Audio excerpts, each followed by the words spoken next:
दोस्तों नमस्कार। Indian GS centre में आपका स्वागत है। आज हम आपके सामने हाजिर हैं 12th क्लास की एनसीईआरटी की पॉलिटिकल साइंस की बुक नंबर 2 लेकर, जिसमें आज हम इसका चैप्टर नंबर 3 पढ़ने जा रहे हैं, जिसका नाम है नियोजित विकास की राजनीति।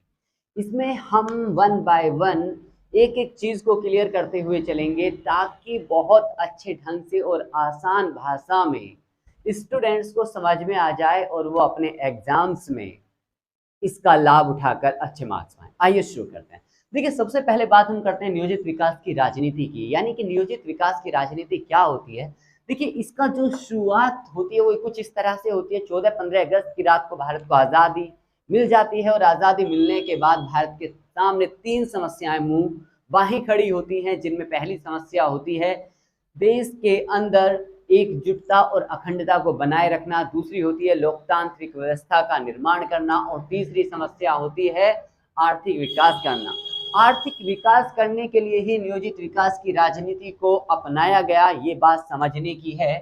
दूसरी बात यह है कि नियोजित विकास की राजनीति को समझने से पहले जरूरी ये है कि हम विकास को समझ लें। देखिए, विकास कोई एक ऐसी चीज नहीं है जो पलक झपकते ही हो जाए, बल्कि विकास के लिए जरूरत होती है 2 चीजों की, जिसमें आधारभूत अवसंरचना कहते हैं। और आधारभूत अवसंरचना भी 2 प्रकार की होती है, आर्थिक आधारभूत अवसंरचना और सामाजिक अवसंरचना। आर्थिक अवसंरचना के अंदर आता है ऊर्जा, परिवहन, दूरसंचार, बैंकिंग और वित्त।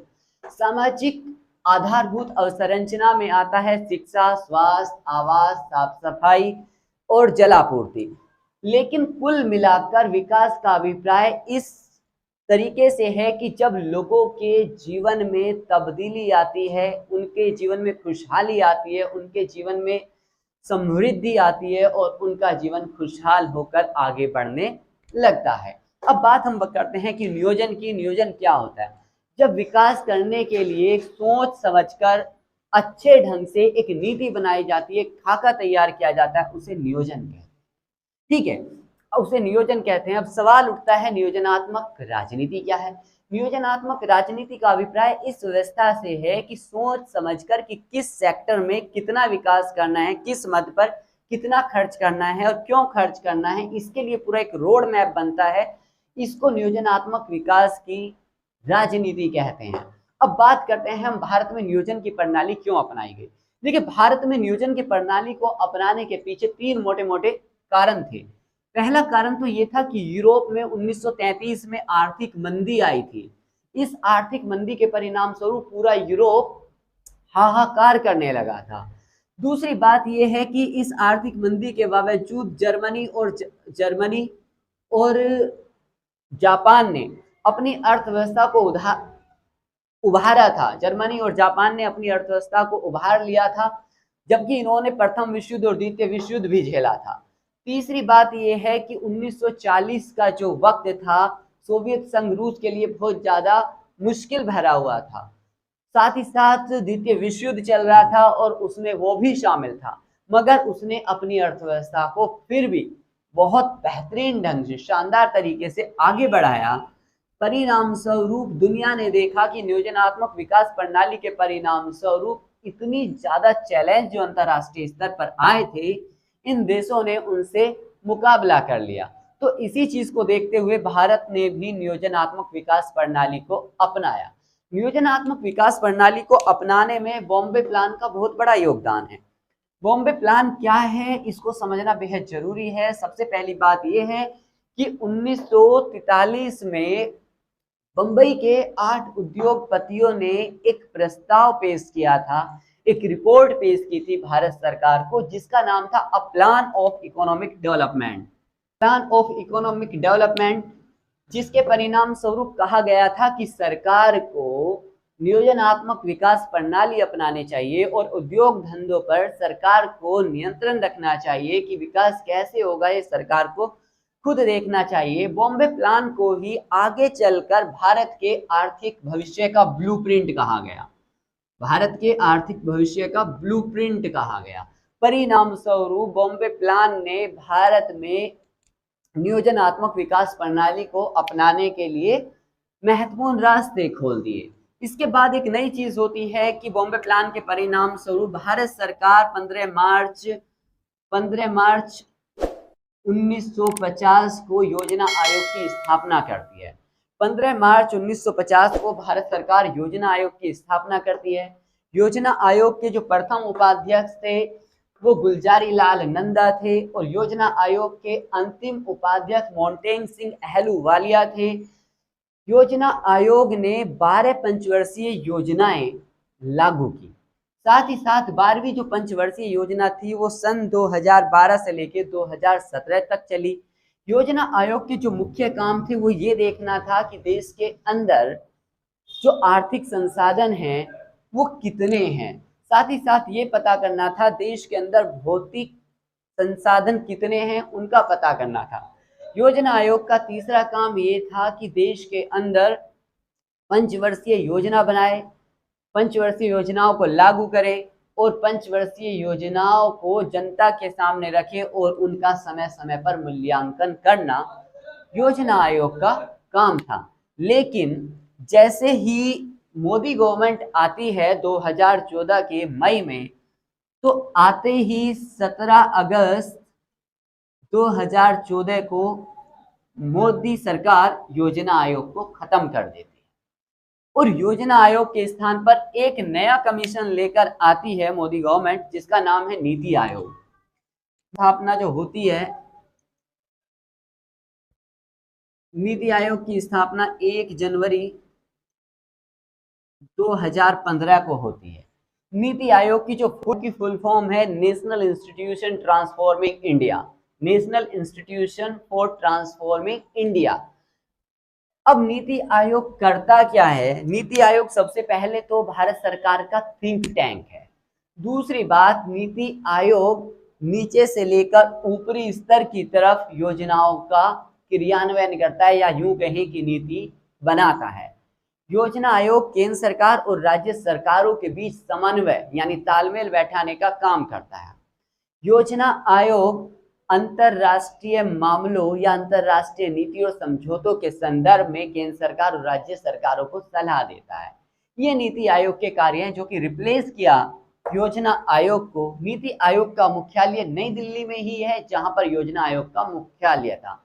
या आप यूं कहें कि योजना आयोग की बिल्डिंग पर जो योजना आयोग का बोर्ड था उसको हटाकर नीति आयोग का बोर्ड लगा दिया गया। It's okay.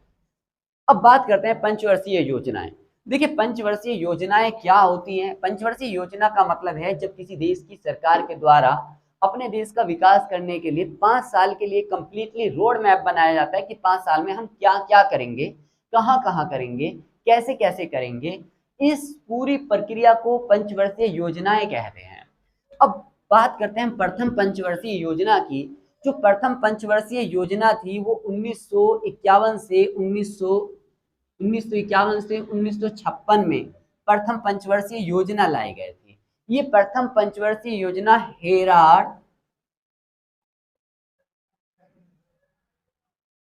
डोमार मॉडल पर आधारित थी। प्रथम पंचवर्षीय योजना में जो मुख्य फोकस दिया गया था वो कृषि व्यवस्था पर फोकस दिया गया था। कृषि व्यवस्था पर फोकस दिए जाने की पीछे वजह ये थी कि आज़ादी के दौरान भारत में 75% आबादी कृषि के ऊपर पूर्ण रूप से निर्भर थी। तो कृषि पर विकास करने की बहुत ज़्यादा जरूरत थी, क्योंकि सबसे पहली जरूरत भारत के लोगों की भूख को शांत करना था। दूसरी बात ये थी, प्रथम पंचवर्षीय योजना में कृषि सुधार या यूं कहें भूमि सुधार पर काफी जोर दिया गया। साथ ही साथ प्रथम पंचवर्षीय योजना में कुछ बहुउद्देशीय परियोजनाएं शुरू की गई, जैसे भाखड़ा बांग।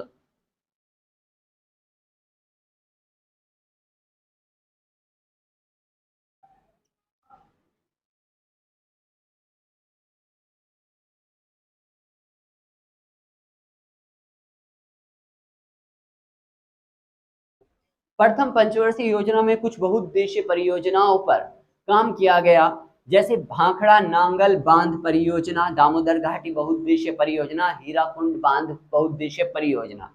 इन बहुउद्देशीय परियोजनाओं को प्रथम प्रधानमंत्री पंडित जवाहरलाल नेहरू ने देश के विकास के मंदिर कहा। क्योंकि देश का विकास करना जरूरी था, इसलिए प्रथम पंचवर्षीय योजना में इतने व्यापक ढंग से ध्यान दिया गया। और न सिर्फ ध्यान दिया गया बल्कि इस पर मुस्तैदी के साथ काम किया गया। और इसकी आखिरी जो फोकस था प्रथम पंचवर्षीय योजना का वो गरीबी दूर करना था, गरीबी दूर करना था।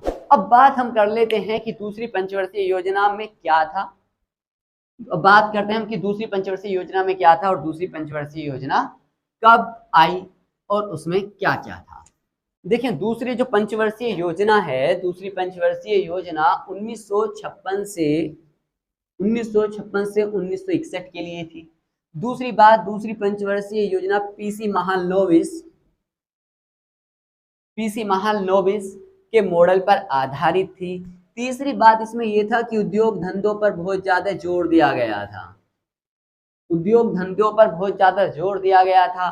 तीसरी बात, उद्योगों को संरक्षण दिया गया था, उद्योगों को संरक्षण दिया गया था। उद्योगों को संरक्षण देने का मतलब था क्योंकि हम अपनी जरूरतों की पूर्ति करने के लिए विदेशों से सामान मंगाते थे और उस विदेशों से मंगाए जाने वाले सामान पर ऊंचे स्तर का टैक्स लगाया गया, जिससे कि विदेशों से हम सामान ना मंगाएं और अपने देश के अंदर ही अपने उद्योगों को बढ़ावा दें, इसलिए उद्योगों को संरक्षण दिया गया। तीसरी बात जो इम्पोर्टेंट है दूसरी पंचवर्षीय योजना में वो ये है कि इसमें कुछ इस्पात संयंत्र खोले गए, इस्पात संयंत्र खोले गए जिसमें राउरकेला, भिलाई और दुर्गापुर शामिल हैं। ये प्रमुख इस्पात संयंत्र है, राउरकेला, भिलाई, दुर्गापुर इस्पात संयंत्र। इसका मतलब ये हुआ कि इन पंचवर्षीय योजनाओं के माध्यम से भारत ने अपने विकास करने की जो प्रक्रिया थी उसको बड़ी जोर शोर से लागू किया।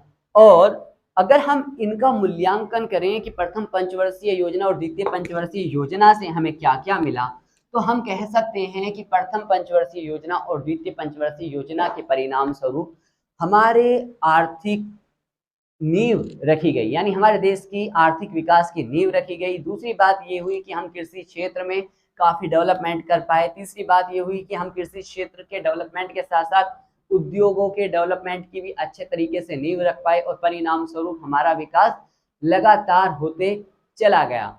चौथी बात ये हुई कि बहुउद्देशीय परियोजनाओं के परिणाम स्वरूप हमने एक तीर से कई निशाने लगाए और कई शिकार किए, जैसे कि हमने उद्योगों को भी बढ़ाया, हमने रोजगार को भी बढ़ाया, हमने सिंचाई व्यवस्था को भी ठीक किया, हमने मछली पालन को भी बढ़ावा दिया, हमने विद्युत उत्पादन में कामयाबी हासिल की। तो ये पंचवर्षीय योजनाओं के लाभ थे, पंचवर्षीय योजनाओं के फायदे थे। अब हम बात करते हैं आजादी के समय विकास के मॉडल पर मतभेद कैसे थे। आजादी के समय विकास के मॉडल पर मतभेद, जब हम आजाद हुए तो हमारे सामने विकास हम कैसे करेंगे, हमारे भारत का, आजाद भारत का आर्थिक भविष्य कैसा होगा, इसको लेकर बहुत ज्यादा डिबेट चला, चर्चाएं हुई और इसमें कई मतभेद उभर कर सामने आए। जो पहला मतभेद था वो वैचारिक आधार पर था,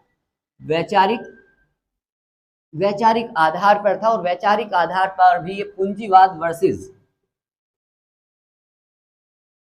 वर्सेस समाजवाद था। अब पूंजीवाद वर्सेस समाजवाद का मतलब है, देखिए पूंजीवाद जो होता है वो इस बात पर टिका होता है अधिक से अधिक लाभ कमाया जाए, साथ ही साथ इस बात पर टिका होता है कि मार्केट ही सब कुछ नियंत्रण करे, मार्केट ही सब कुछ तय करे कि क्या उत्पादन करना है, कितना उत्पादन करना है, किसके लिए उत्पादन करना है, और तमाम जो आर्थिक संसाधन है ये अपनी मुट्ठी में रखना चाहता है। जबकि समाजवाद चाहता है कि एक ऐसी समाज का स्थापना हो या एक ऐसे देश का स्थापना हो जिसके अंदर उत्पादन कितना करना है, किसके लिए करना है, कैसे करना है, वो राज्य तय करे, वो सरकार तय करे। उत्पादन के तमाम संसाधनों पर राज्य का नियंत्रण हो, पूंजीपतियों का या बाजार का कोई कंट्रोल ना हो। तो इन दोनों ही मुद्दों पर लेकर विचारकों में और नेताओं के बीच मतभेद था, लेकिन दोनों में से किसी को भी अपनाया नहीं गया। दूसरी बात ये थी कि जो दूसरा मतभेद उभर कर आ रहा था वो प्राथमिकता के आधार पर था। प्राथमिकता के आधार पर इसका मतलब ये हुआ कि हम किसको प्राथमिकता देंगे देश के विकास में, सार्वजनिक क्षेत्र को या फिर निजी क्षेत्र को, सार्वजनिक क्षेत्र का मतलब होता है सरकार, यानी सरकार क्या करने वाली है। दूसरा निजी का मतलब होता है प्राइवेट, प्राइवेट। अब ये प्राइवेट वाले क्या करने वाले हैं, तो इसमें ये था कि बहुत सारे लोगों का मानना था कि हम अपने विकास यात्रा को पूंजीपतियों, उद्योगपतियों, निजी हाथों के हवाले नहीं कर सकते, क्योंकि हमें अभी अभी आज़ादी मिली है और जो पूंजीपति होते हैं, निजी क्षेत्र होता है, उनका लाभ कमाना मकसद होता है, उनको देश के विकास से या देश के कल्याण से कोई मतलब नहीं होता है। तो ऐसे में देश के विकास का भविष्य निजी हाथों में नहीं छोड़ा जा सकता। तो कुछ लोगों का कहना था सारी चीजें सरकार को हाथों में लेनी चाहिए, और आगे चलकर इसी चीज को बॉम्बे प्लान ने वैलिडेट कर दिया। बॉम्बे प्लान ने कहा कि सरकार को चाहिए कि उद्योग धंधों पर अपना नियंत्रण रखे। तो ये जो मतभेद था ये इस प्रकार से सामने आया। तीसरा जो मतभेद था वो मतभेद था गांव वर्सेस शहर। यानी इसका मतलब ये हुआ कि विकास का मॉडल हमें इस तरह से अपनाना चाहिए कि गांव को आधार बनाए या शहरों को आधार बनाए। जैसा कि महात्मा गांधी कहा करते थे कि गांवों में भारत बसता है, क्योंकि भारत की मैक्सिमम आबादी गांवों में रहती है, और अगर हमने गांवों का विकास कर लिया तो देश का विकास अपने आप हो जाएगा। तो इस चीज को लेकर बहुत सारे विचारक और बहुत सारे देश के स्वतंत्रता सेनानी नेता इस बात के ऊपर जद्दोजहद कर रहे थे कि गांव को विकास का आधार बनाया जाए, तो कुछ लोग चाहते थे कि शहरों को विकास का आधार बनाया जाए। इसका इनके पीछे लॉजिक ये था कि शहरों में ऑलरेडी आधारभूत अवसंरचना विकसित है, तो यहाँ पर बहुत ज़्यादा इन्वेस्टमेंट की ज़रूरत नहीं पड़ेगी, और आसानी से थोड़े इन्वेस्टमेंट के साथ शहरों का विकास कर लिया जाएगा और उस विकास की लहर गाँवों तक जाएगी, परिणाम स्वरूप गाँवों का विकास भी हो जाएगा। मगर इसको भी डिस्कस के क्षेत्र में रखा गया और चौथा मतभेद उभर कर सामने आ गया। चौथा जो मतभेद था वो अपने अपने आप में महत्वपूर्ण था, वो था कृषि बनाम उद्योग, कृषि वर्सेस उद्योग। अब यहाँ पर कुछ लोगों का मानना था कि भैया भारत हम आज़ाद हो गए हैं और आज़ाद होने के बाद हमारी कृषि व्यवस्था डामाडोल है, उद्योग धंधे डामाडोल हैं, ठीक है, हमारा जो मार्केट सिस्टम था वो अंग्रेजों ने पूरी तरह से तबाह कर दिया था, तो हमें ज़रूरत है कि कृषि क्षेत्र पर ज़्यादा से ज़्यादा ध्यान दिया जाए। तो दूसरे कह रहे थे ना भैया उद्योगों पर ज़्यादा ध्यान देना चाहिए, और उद्योगों पर ज़्यादा ध्यान इसलिए देना चाहिए क्योंकि उद्योग धंधे ज़्यादा रोजगार क्रिएट करेंगे, ज़्यादा उत्पादन पैदा करेंगे, जिसके परिणाम स्वरूप देश के लोगों को ज़्यादा रोजगार भी मिलेगा, जो उनकी अपनी ज़रूरतें हैं उन वो भी पूरी हो जाएंगी, और कृषि क्षेत्र में जो लोग काम करते हैं वो ऑलरेडी काम करते रहेंगे। मगर ये सारा का सारा डिबेट हुआ, और उस डिबेट के परिणाम स्वरूप एक चीज़ कॉमनली निकाल कर आई, हम कोई सा भी पर्टिकुलर मॉडल विकास के लिए नहीं अपना रहे हैं, बल्कि हमने इन सभी मॉडल्स के बीच में से एक कॉमन मॉडल निकाला जिसको कहा गया मिश्रित अर्थव्यवस्था। मिश्रित अर्थव्यवस्था, हमने मिश्रित अर्थव्यवस्था अपनाई, यानी विकास के मॉडल के तौर पे हमने मिश्रित अर्थव्यवस्था को अपनाया, जिसमें इन सभी मॉडलों के बेहतरीन पहलुओं को शामिल करते हुए देश के विकास के लिए मिश्रित अर्थव्यवस्था को अपना लिया।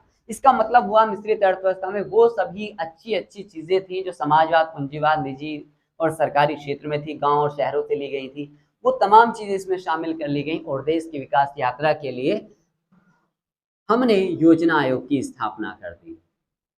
और इस योजना आयोग के परिणाम स्वरूप आपको पता है कि किस तरह से विकास हुआ।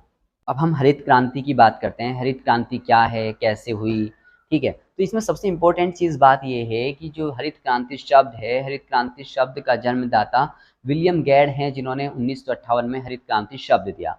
जबकि हरित क्रांति क्या होती है, कैसे होती है, कैसे की जाएगी, इसके जन्मदाता नॉर्मन ई बोरलॉन्ग हैं, जिन्हें आगे चलकर नोबेल पुरस्कार भी मिला। अब हम बात करते हैं हरित क्रांति है क्या। देखिए, मुख्य रूप से हरित क्रांति का अर्थ उच्च पैदावार वाले बीजों से है, जिसमें HYV बीजों का इस्तेमाल होता है, यानी हाई याइल्डिंग वैरायटी के बीजों का इस्तेमाल होता है, और इन बीजों के परिणाम स्वरूप उच्च पैदावार होती है, जिसके लिए अच्छे उर्वरकों, कीटनाशकों और पर्याप्त जलापूर्ति की ज़रूरत पड़ती है। अब हम जानेंगे कि भारत में हरित क्रांति क्यों अपनाई गई।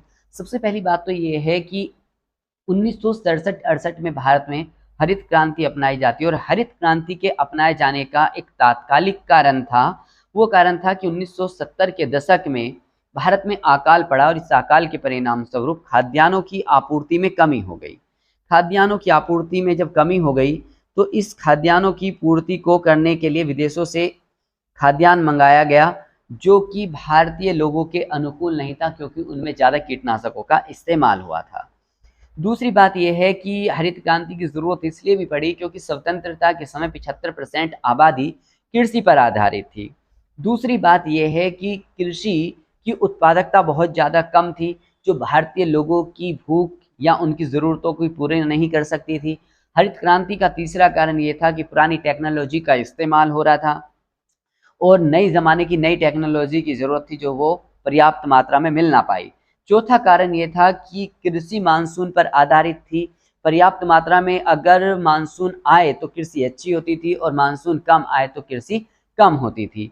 चौथा कारण ये था कि सिंचाई की सुविधाएं पर्याप्त मात्रा में उपलब्ध न थी, जिसके परिणाम स्वरूप भारत में 1970 के दशक में आकर हरित क्रांति को अपनाया गया और देश के दूसरे प्रधानमंत्री लाल बहादुर शास्त्री जी ने जय जवान जय किसान का नारा दिया, ताकि किसानों को भी मजबूत किया जा सके और सेना को भी मजबूत किया जा सके। फाइनली हरित क्रांति देश के अंदर हो गई। अब जानते हैं कि हरित क्रांति के लाभ क्या हुए। देखिए, हरित क्रांति का पहला लाभ ये हुआ कि भारत खाद्यान्न में आत्मनिर्भर हो गया। दूसरा ये हुआ कि भारत में हरित क्रांति के परिणाम स्वरूप कृषि का व्यवसायीकरण हुआ।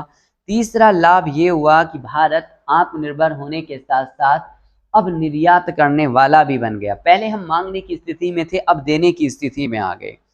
परिणाम स्वरूप दुनिया में भारत खाद्यान्नों का निर्यात करने लगा। इस तरह से हरित क्रांति भारत के लिए लाभदायक साबित हुई।